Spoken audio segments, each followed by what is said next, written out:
Sentenced to death for the 1978 murders of 2 sorority women and a 12-year-old girl, Ted Bundy maintained his innocence until just days before his execution, when he confessed to 36 killings in a last-ditch effort to save his own life.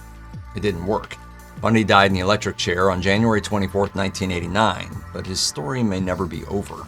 All he said is, "I'd like you to give my love to my family and friends." That was Ted Bundy's last statement. Today, it's believed he may have killed more than 100 victims, most of whom were children, teenage girls, and college-age women. Bundy didn't fit what we thought was the stereotypical picture of a serial murderer.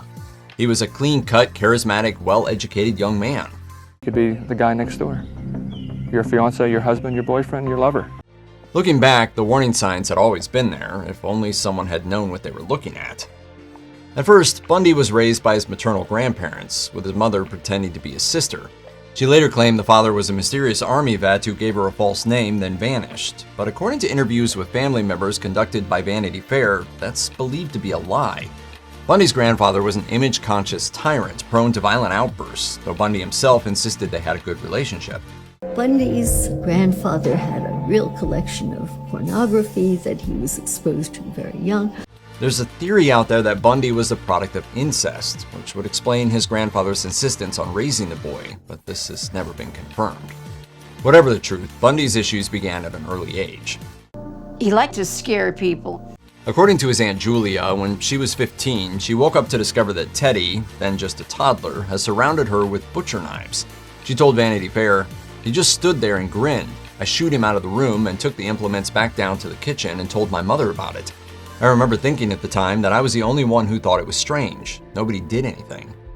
At an early age, Bundy exhibited the behavior of a potential psychopath. At school, he was intelligent and enthusiastic, smart enough to eventually go to law school, but he was also withdrawn and antisocial. He looked down on his mother and stepfather, whom he considered both poor and poorly educated, and he fought with his classmates who bullied him for his speech impediment. Even up at Boy Scout camp, he just couldn't quite get the hang of doing the things the other kids were doing. Of course, there's nothing inherently wrong with being withdrawn or antisocial at school. There are plenty of people who are naturally introverted but perfectly well adjusted. But Bundy wasn't one of them. And it wasn't just the fighting. He liked building tiger traps, covered holes in the ground with hidden stakes underneath. If that weren't enough to raise eyebrows, he was a peeping Tom and a flagrant thief during his adolescence. Around that time, he also developed some darker hobbies. According to his attorney, John Henry Brown, Bundy admitted that as an adolescent, he would purchase mice from a local pet store and take them out to the woods. Go to the woods and he'd build a little corral, and then he'd decide which one to kill and which one to let go. Brown suggested Bundy's killing was tied up with a twisted desire to have power over life and death on those around him. He told me that there were many, many times he stalked women and did not harm them. Bundy's interest in dead bodies foreshadows some of the most sickening aspects of his crimes. In addition to being a prolific serial killer, he was a necrophile who dismembered the bodies of his victims, kept them as trophies, and used their remains for sexual gratification. Still, Bundy managed to maintain a veneer of normality and respectability during his early life. The people around him assumed he was simply an intelligent and academic young man. Sure, the darker aspects of Bundy's youth have been pored over in retrospect, but many of the details only came to light on his own admission. Bundy's crimes were such a shock to those who knew him during his early years that several acquaintances were convinced he'd been wrongly accused.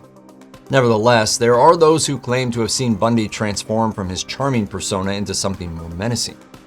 Robin Leary, a fellow student at the University of Utah, recalled a dance at which she noticed a manic stare come over Bundy's face. I will never forget the look on his face. I can't describe it. It wasn't evil, but it was like he was staring. Leary found it so terrifying she had her date take her home. Her claim was corroborated by private investigator Joe Alloy, who worked for Bundy's defense team and said that he saw the chilling transformation firsthand. During his time in prison, Bundy admitted that he'd heard voices in the past, and some have suggested that his apparent dual nature was evidence that he may have had multiple personalities. Regardless, he was never formally diagnosed with schizophrenia or dissociative identity disorder. What's the right way for Ted Bundy to behave and make sure that people get the right impression? Am I going to jump up on the table? Am I going to scream? That's what I felt like doing. It's possible that Bundy's killings started young, as early as 14, when he was living in Tacoma, Washington with his mother and stepfather and peeping through strangers' windows for entertainment. At the time, an 8-year-old girl named Anne Marie Burr went missing just a few miles from Bundy's home. No DNA evidence has ever tied him to her disappearance, but there are similarities with his later crimes. Notably, she was abducted while her family was at home, and Bundy may have known her through his paper route. Some experts believe none of this was coincidental. Bundy, for what it's worth, denied any involvement. But he is also on record saying that some cases he would never talk about because the victims were too young. Countless abductions and attacks against girls and young women occurred within Bundy's potential area of activity after he came of age.